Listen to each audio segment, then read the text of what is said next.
Mi esposa pensó que podía engañarme y marcharse siendo rica. Exigió la mitad de mi negocio, manutención y mi casa. Su abogado sonrió con suficiencia, creyendo que me tenían atrapado, pero yo estaba preparado.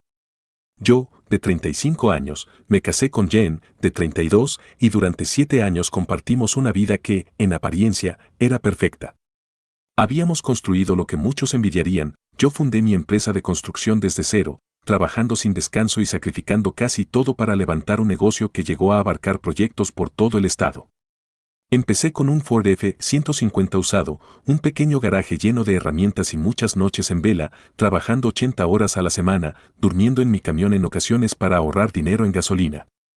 Pasé por momentos duros, como perderme la boda de mi mejor amigo por cumplir con un proyecto comercial o trabajar con neumonía porque no podía permitirme perder a un cliente. Reinvertí cada centavo que ganaba en equipos mejores y en contratar personal de calidad.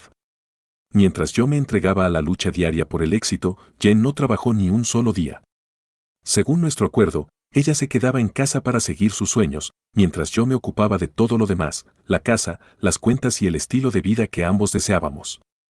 Sin embargo, lo que en ese entonces parecía una división de roles justa, con ella dedicándose a redecorar la sala de estar unas cuantas veces en 7 años y yo manteniéndome práctico con mi ropa y mi coche, se fue tornando en una situación insostenible. Yo, a pesar de todo, me esforzaba por darle lo que ella quería, un auto nuevo, un entrenador personal, días de compras y hasta cenas de lujo, mientras yo me quedaba con la misma camiseta y un vehículo con más de 100,000 millas. Nuestra casa, ubicada en un barrio de clase media alta, tenía buena escuela, un perro y parecía ser la envidia de muchos. Sin embargo, nada de eso importaba cuando descubres que la persona a la que amas esconde una traición. Todo comenzó una noche cuando, en la oficina, mientras terminaba unos presupuestos de proyectos a eso de las 10 de la noche, recibí un mensaje de mi amigo Brian, quien regenta un restaurante en el centro. Me preguntó si Jen estaba fuera de la ciudad, pues según él la vio en The Orchid, un restaurante de lujo donde se exige un mínimo de $300 por cena, acompañado de un hombre. Yo recordaba que Jen me había dicho que se quedaría en casa por no sentirse bien, y aunque traté de convencerme de que se trataba de un malentendido, algo en mi interior empezó a inquietarse. Al día siguiente, cuando le pregunté de manera casual qué había hecho la noche anterior, ella mintió y me dijo que solo había visto Netflix y se había ido a dormir. Ese fue el primer indicio de que algo andaba mal. Decidí entonces revisar nuestro estado de cuenta compartido, y fue ahí cuando lo noté, un cargo de $2,800 en The Orchid realizado hacía 2 días, algo impensable ya que Jen no tenía una tarjeta de crédito propia. La sorpresa y la rabia se mezclaron en mí al descubrir que, además, apareció una factura de una tarjeta de crédito a su nombre de un banco del que nunca había oído hablar, con un saldo de más de $15,000 acumulado en apenas 6 meses. La evidencia era clara, Jen estaba abriendo cuentas secretas y malgastando mi dinero en hoteles, restaurantes y regalos para otra persona, presumiblemente para ese hombre. Con el corazón latiendo a 1000, comencé a investigar más a fondo. Revisé el historial de llamadas en el teléfono de Jen sin caer en prácticas demasiado invasivas, pero noté un número que repetidamente aparecía en horas extrañas, siempre borrado de la lista de llamadas, pero presente en el recibo telefónico. Decidí marcar ese número en un momento en que sabía que ella no estaría cerca, y escuché un mensaje de voz en el que la persona se presentaba como Matt.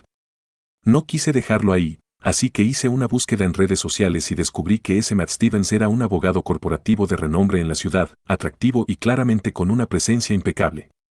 Lo que inicialmente parecía ser un error o coincidencia, pronto se transformó en una realidad innegable.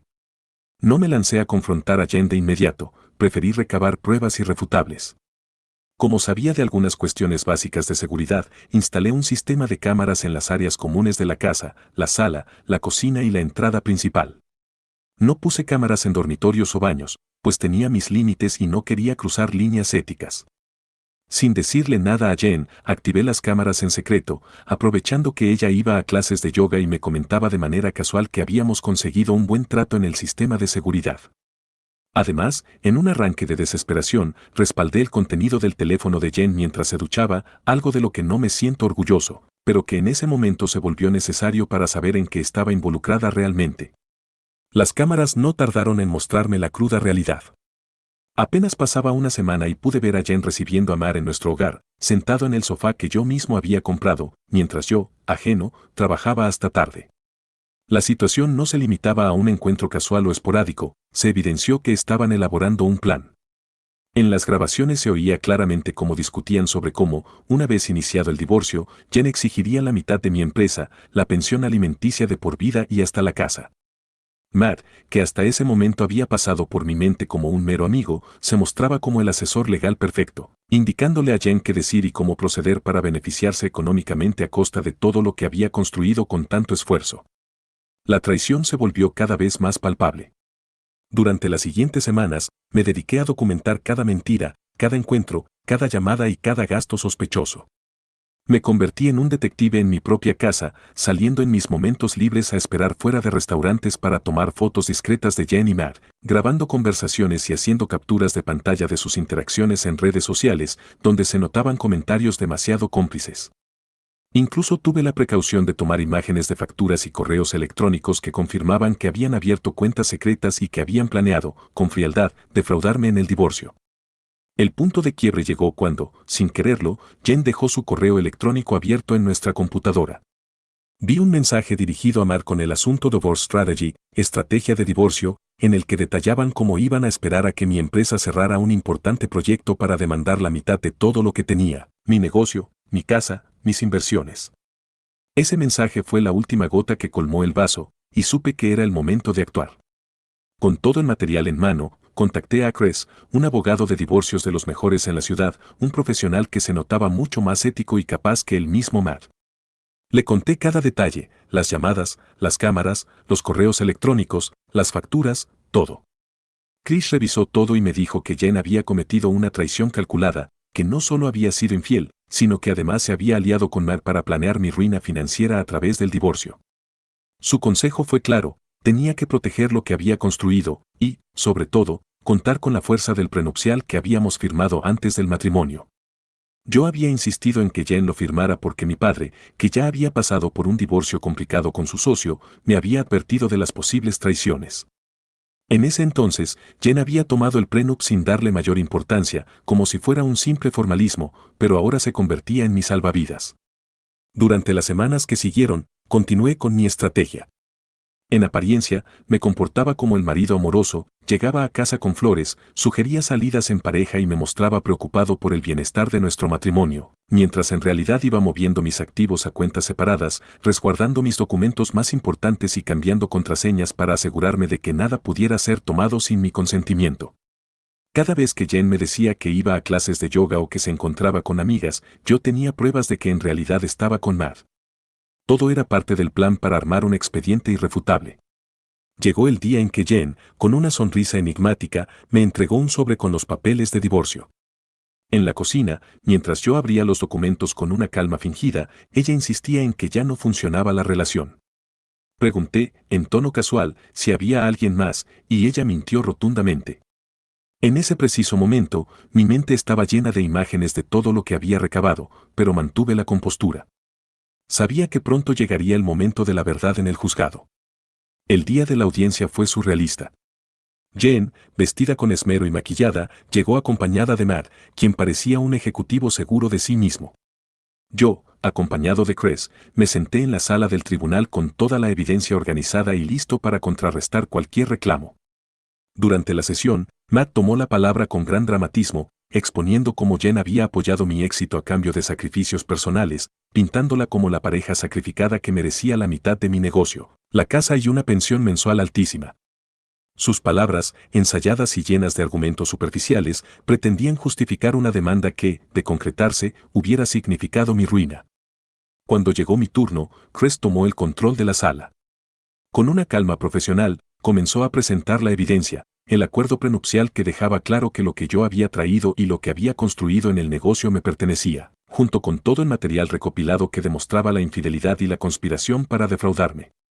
El tribunal se quedó en silencio mientras se proyectaban los videos de nuestras cámaras, se veía a Jen recibiendo a Mar en nuestro salón, se oían conversaciones que confirmaban la planificación del fraude y hasta imágenes de Jen revisando mis documentos confidenciales en mi oficina. La sala se volvió tensa y la expresión de Jen cambió de arrogancia a pura desesperación. Incluso Matt, que hasta ese momento había mostrado una seguridad inquebrantable, empezó a inquietarse. El juez, una mujer mayor de mirada firme y sin paciencia para farsantes, escuchó atentamente y, tras evaluar la evidencia, dictaminó de forma rápida y contundente. Todas las reclamaciones financieras de Jen eran infundadas, el acuerdo prenupcial se mantenía vigente y el divorcio se concedía únicamente por adulterio. Jane, que había soñado con una fortuna al quebrantarme, se vio obligada a conformarse con lo que el prenupcial estipulaba, sus pertenencias personales y una pequeña compensación que ni siquiera cubría sus extravagantes hábitos de gasto. Cuando se cerró el caso, Jane quedó completamente sorprendida y abatida. Salí del juzgado con la satisfacción de haber protegido lo que tanto me costó construir. La caída de Jane fue tan espectacular como su ambición. Apenas tuvo 2 semanas para recoger sus cosas del hogar y cada intento de contactarme entre lágrimas, disculpas y amenazas lo bloqueé sin dudar.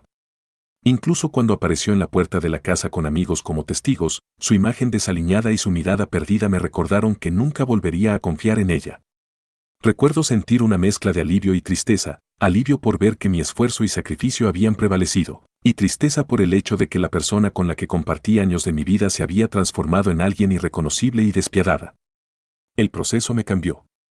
Aprendí a no dar mi confianza tan fácilmente y a proteger lo que con tanto sudor había ganado. Poco después del divorcio, me concentré de lleno en mi empresa. Con la carga emocional eliminada, pude expandirme, abriendo nuevas oficinas, contratando a casi 40 empleados y asegurando contratos importantes que me llevaron a crecer aún más. Vendí la casa en la que habíamos vivido y compré una más modesta, sin tantos recuerdos amargos, justo al lado de mi oficina principal. Poco tiempo después, algunos amigos trataron de presentarme nuevas citas, pero yo aún estaba en un proceso de reconstrucción personal y profesional. Un detalle curioso de mi nueva vida fue la llegada de Pickle, un perro que apareció en un sitio de trabajo. Al principio, fue un perro callejero, sucio y con manchas que parecían jugo de pepinillo. Decidí adoptarlo y, aunque nunca había planeado tener una mascota, Pickle se ganó mi corazón al instante. Su forma de dormir acurrucado a mi lado en el sofá, su lealtad incondicional y su capacidad para encontrar herramientas perdidas en los sitios de trabajo lo convirtieron en un compañero ideal, sin intereses en mis cuentas bancarias ni en los errores del pasado. Pickle se integró a mi nueva rutina, recordándome que en la vida lo más importante es la confianza y el cariño sincero, cosas que ya no se pueden forzar en relaciones rotas. Con el tiempo, empecé a recibir actualizaciones sobre Jen a través de amigos en común.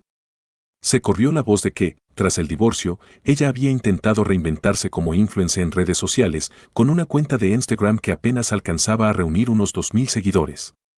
Incluso se rumoreó que, después del escándalo, ella y Mar intentaron reavivar su relación, conviviendo en un pequeño departamento por unos meses, hasta que estalló un nuevo conflicto por falta de dinero y, según se dice, por infidelidades adicionales del propio Mar.